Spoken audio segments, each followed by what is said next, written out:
The South Africa Green Hydrogen Summit is currently underway in Cape Town at Century City. President Cyril Ramaphosa will officially open the summit, where he's also expected to deliver the keynote address tomorrow. The summit showcases the country's offering as a large-scale, low-cost, world-class green hydrogen production hub and total value chain investment destination.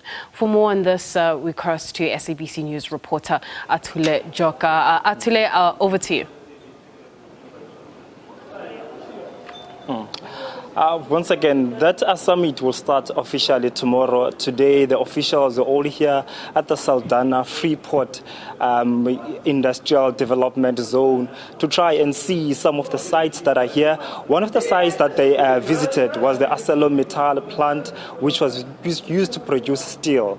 But it used to use fossil fuels and high electricity tariffs, but it was closed down in 2020. And about over 900 people lost their jobs due to the fact that fossil fuels were no longer attainable.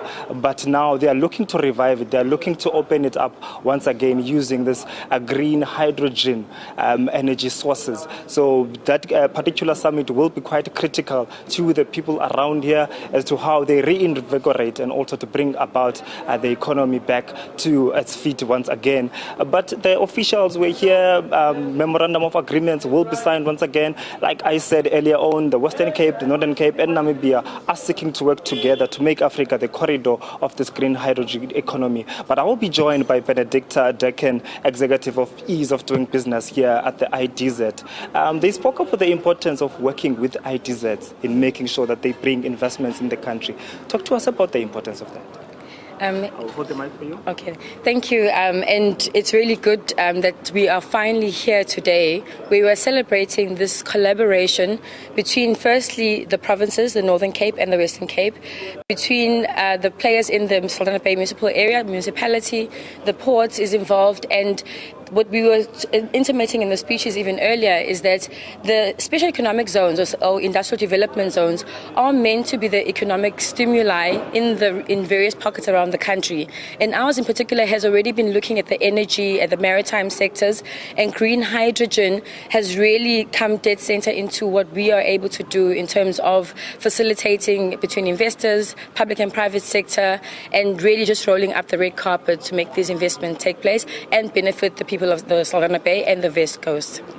And also the port, I understand that you're also involved in the exporting and importing of goods, and also it's here in Saldanha. Just talk to us about it, because I was speaking earlier to the Premier. He told me about that you have deep waters here, you have ports, you have the wind. Just talk to us about the import. Sure. Actually, I don't know how many people know that in Southern Hemisphere, the port of Saldanha Bay is the natural deepest harbour, undredged at 23 meters depth. There is a great value proposition in the maritime industry as a whole, because you're able to bring in very large-sized vessels that need that depth to basically berth into the harbour, into the ports. And in the area around the ports, it's actually very much greenfield, so that it's set and really ready for large development. We're able to birth new industries in and around the port of Saldanha Bay. And with regards to the Freeport Saldanha, as we've now rebranded as one of the industrial development zones, the Freeport is actually named after the fact that we're one of the first free ports designated, making use of the customs control area legislation from SARS in South Africa.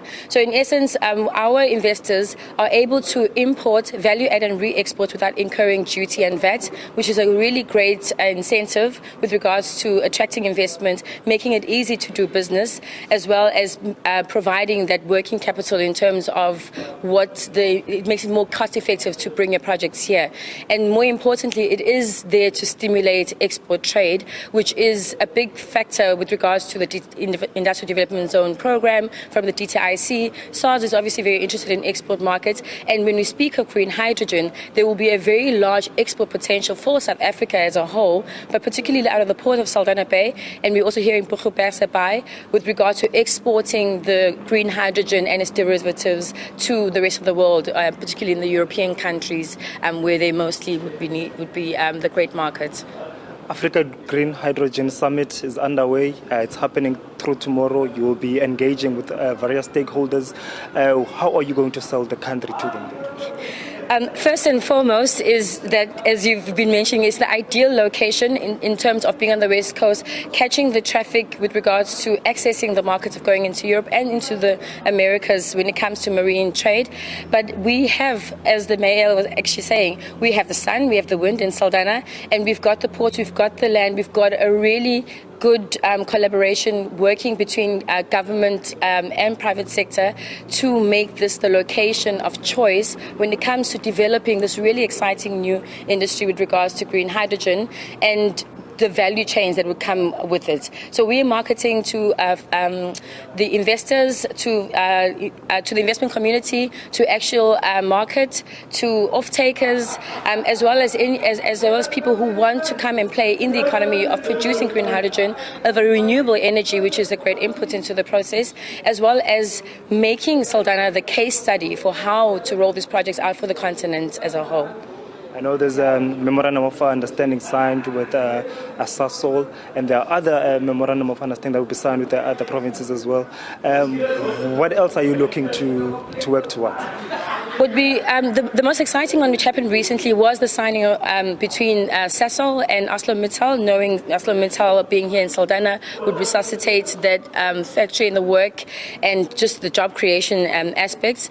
And then also unheard of, two provinces next to each other, Northern Cape, Western Cape, also going into an agreement to work together, because you actually do need both ports, both Saldanha Bay and Bergse Bay, to make this Atlantic corridor, to make the SADC corridor, if you also include Namibia, when it comes to the exports, to the production of hydrogen, to bringing investment and collaboratively working through the corridor and the value chain and all that exists along this value chain. So there's a lot more players.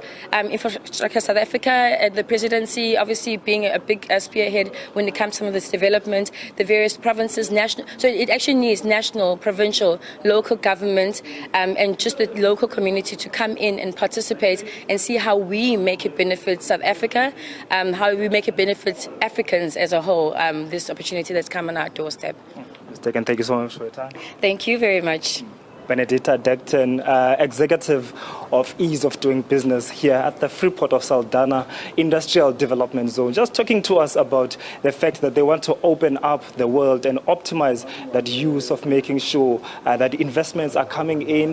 They are optimizing the opportunities that are here, calling in investors to invest here and also take advantage of the strategic location of Saldanha Bay, that they have free ports which are very low on taxes and levies, and they are also in a geographical area which has also got a climate which is quite reasonable and suitable, and also looking into that a very interesting era of sustainable energies of green hydrogen economy. That conference will be continuing tomorrow. The president will be there to open it up. We'll be looking to see high executive decision makers will be there, African delegates will be there, investors, project sponsors, and also companies such as SASOL. They will be there to engage, to see how they work together. For the first time, we see different provinces governed by different political parties. Today, they will be signing another memorandum of understanding to see how they can use the SADC as the corridor of opening trade in the SADC region. From myself, Atule, and my colleague, Josh Sharak, back to you, studio.